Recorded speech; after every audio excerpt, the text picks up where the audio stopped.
Hello, hello, hello. Welcome back to my channel. Welcome to my beautiful studio, my garage. It's about 1:30 in the morning on Tuesday morning, Monday night. Okay? So, I'm seeing that, something flashed. It looked like it was on CNN. That who's the guy? Wait, hold on. What's his name? Did I get his name? Sorry. Bob Johnson. He may have been one of the first black billionaires in America. I'm not exactly sure. I'm trying to see, did I take a picture with him at Essence Festival at the concert, at the New Edition concert? I'm not exactly sure. I think I've seen it in person. But anyway, he was discussing um,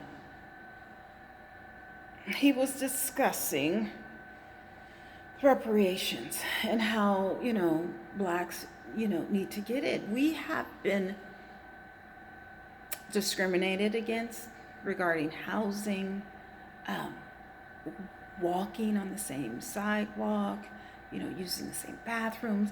One lady said, Nicole Talger, she said she listened to something. She was just going off of different things that we have been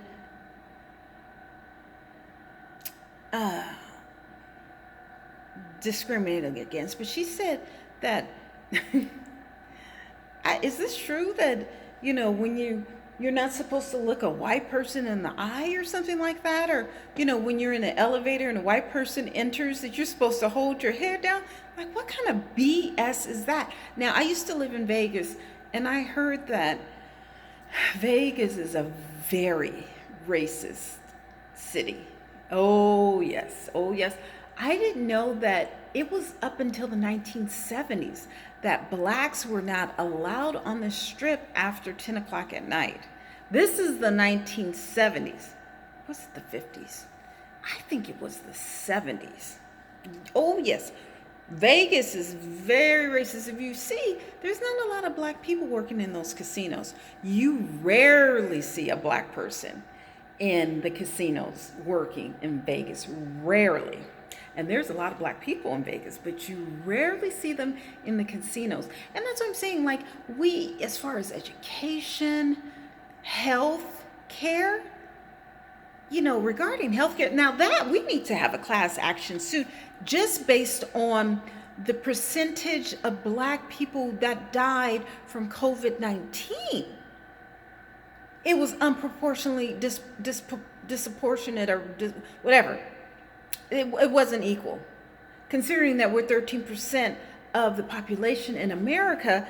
But like most of the people, I'm not going to say most, a large percentage of the people who passed away from COVID-19 were black men.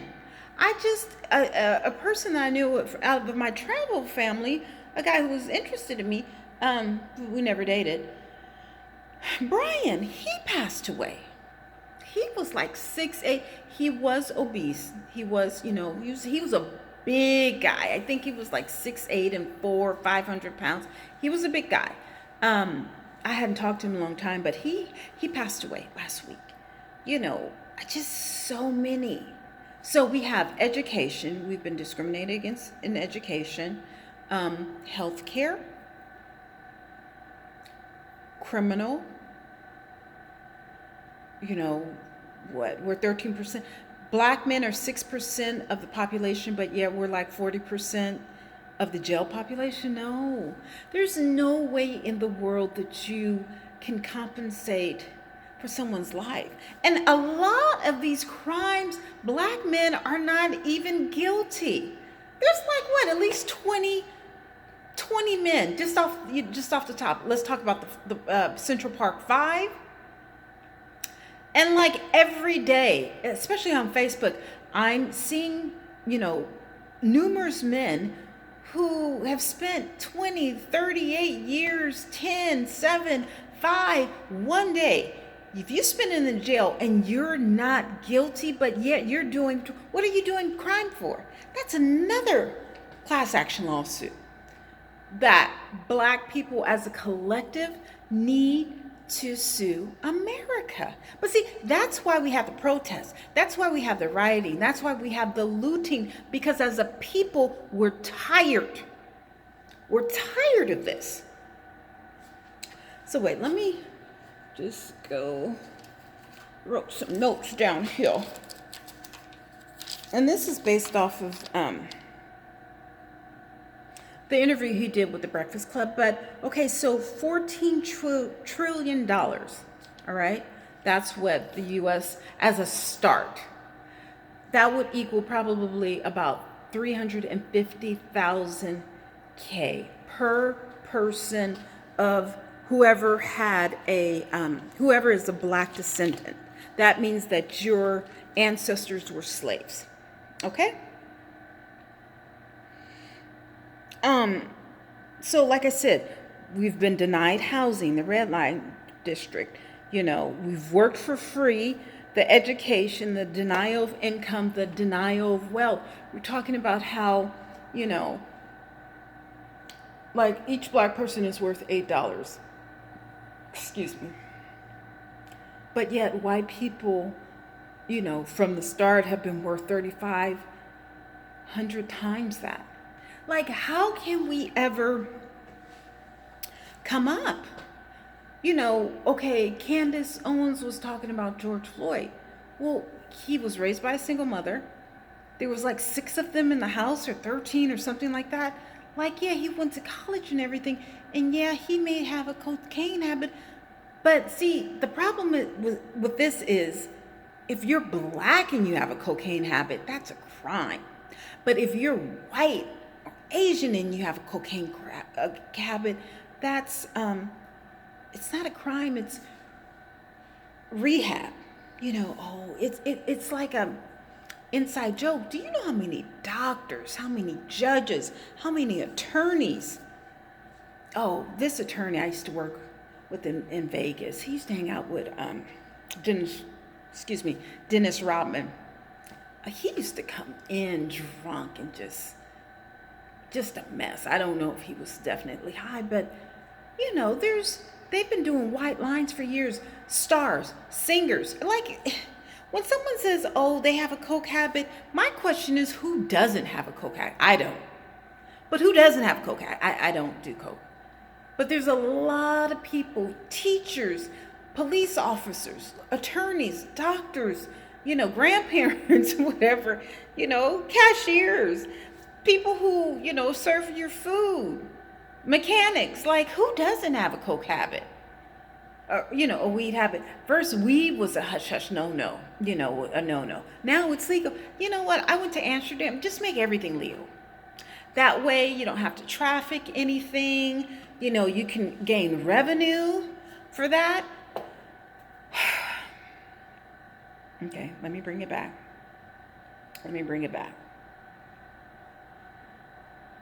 So we need reparations. Now, regarding land, like 350,000 is a start. I would like all of the federal loans to be deleted. I would like a certain percentage of future scholarships for, the next couple of generations, to make it as easy as it is for people with trust funds. Okay? Because it's a struggle to go to school, and you have to worry about your rent, you have to worry about food, you have to worry about how you're going to get the next school fees, transportation, clothing, mental health, books. It's a lot. Now, it's easy if mommy and daddy can write checks. I went to school with, filthy rich people, my high school. I remember one girl, she was tall, very slim, blonde hair. She purchased 2 sets of books, one for school that she had at school and one at home. I've never in my life seen anything like that. Never. All of the girls that I went to high school with, they went to Europe for summer. I didn't go to Europe until I was 40? No. 43? I mean, I did go to Hong Kong when I was 20. Yeah. But still, it would have been nice to go to Europe every summer. It's just a different culture. Um, it's not even a different culture, it's a different class, a level. My mom, when I was in high school, had never been to Europe. Hasn't had my mom? I think she only had traveled to Jamaica, and she had free flight benefits because my stepfather, worked for an airline. She didn't know. Like, we only went to New York. She didn't get it. She wasn't a traveler. She's somewhat traveled now. But, when I told her I was going to Hong Kong, this was 30 years ago. Everyone was like, no, you can't. Why would you want to go? Why not? See, and this is why when I travel, I don't ask anyone. I just go. I go by myself. And then, years later, oh, well, I'm going here, or I'm going to Thailand, or I'm going to Hong Kong, or I'm going to Africa, whatever. Okay, well, that's good. I don't know if you want me to give you a different energy that you gave me when I first told you that I was going. Now, there are a lot of young black professional, semi-professional, just black youth that are traveling. I mean, these kids are just tearing their passports up, and I'm so happy for them. I don't know if they're from middle class families or rich families or, of the upper echelon. I'm not exactly sure. I'm just happy they're going. My son went to South Africa by himself when he was 21 or 23 or something like that. But what about the blacks who don't know of travel? What about the kids that have never ventured outside of their cities, their county lines, their states? What about, there's a lot of people who've never even seen an ocean in America. Now, we're not even to talk about the people who've never even traveled. Now, that's across the board. We're not even talking about just blacks. We're just talking about Americans, period. And a lot of people, when I'm on my ventures all over the world, they're like, wow, you're American? Wow, you guys don't really travel. I know. But back to the reparations. So, I heard that when immigrants came over to America 400 years ago, that they were given free land. I'm talking millions of acres of free land. And for the slave owners, they were given 150 acres of land for each slave. I don't know how true that is, because that's a lot of land. I want my 150 acres back. Actually, since I have 4 black grandparents, what is that? I need 600 acres. Now, either you can give it to me via land or money. Okay? So I need that 350,000 to start the 14 trillion plus either land or money to cover that portion of the agreement. I need future scholarships for future generations that would like to go to college. I would also like some type of legal protection for future black people who seem to get assaulted, harassed, and arrested by, cops, people, shot, killed some type of legal protection. I would like all of the black people, all black men out of jail. I don't care what, okay, maybe not for murder, but for non-violent crimes, especially for weed, for any drug charges, no.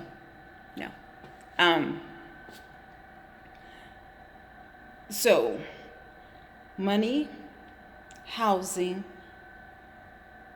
I think everyone should get Section 8. All black people should get Section 8.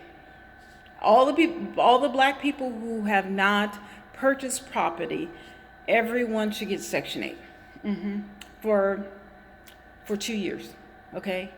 And then as they transition into home ownership, I do think that everyone that gets that lump of money, they need to have some type of program where, they purchase some type of property and not use all of the $350,000 towards the purchase, like a third of the 350 for housing. And I think also, I think that they need to increase everyone who is black their credit limit for 850 off the top. Okay, so we have housing, we have financial, we have education, we have legal, and you know what else? We need therapy. We need therapy. Every black person needs therapy, and we need to have a special program where they're immediately that they need to have some type of educational form where blacks who want to get into the psychology field, they need to just have them go through the program free of charge, like immediately. We need more black therapists. We also need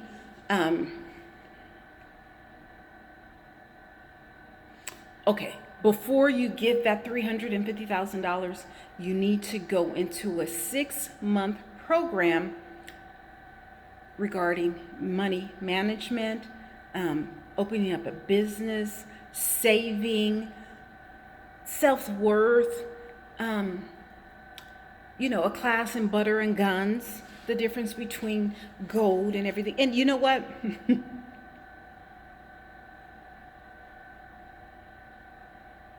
I'm going to say this. With the $350,000, you cannot buy clothes. You cannot buy a car more than $20,000. And you cannot buy any jewelry. Okay? No jewelry can be purchased, no clothes, no cars over $20,000. Okay, I'll say over $30,000. All right. So 10% of that can be for essential, for a car. $30,000, $35,000, 10%. But nothing for clothes. No, we're not gonna, buy out Gucci or Louis Vuitton or anything like that. I also think this is a long list. You know how Jewish people, they either get to go to, is it Israel? That there should be some type of endowment that everyone has a passport or an open-ended visa to any country in Africa. Any country in Africa, the U.S. should pay for the visa. Oh, you know what? There needs to be a program where, how Ghana had an open a Ghana, or I forgot what it was called this past year. We need to have that for all the West Coast African countries. They took us from there. They need to pay for us to visit back. I'm not saying for us to move back or go back, but we need to have the option if we want to go visit that we can go. Okay? So let's see if we covered everything. Legal, we've covered that. Housing, stipulations on what this money can be spent on. Clothing, no. Jewelry, definitely no. Cars, nothing over $35,000. Credit, they need to give all black people credit, $850 to start over again. Education, housing, education, therapy. We need more black therapists. We need more doctors. Because regarding health, we need hospitals. We need a hospital in every black community in America. If China can build a hospital in 10 days, there's no reason why we can't. Now, this is just for blacks. The Indian nations, they need their reparation. I mean, I know they've gotten it, but no, no, no, no. The Mexican, well, I see. I don't know about it. Let me just stick to blacks because I can't talk about something I don't know. So I think I touched on everything that if I were in charge, if I were on the reparations committee, that I would gun for. I'm trying to think if I forgot anything. Mental, physical, financial, education, legal. Oh. um,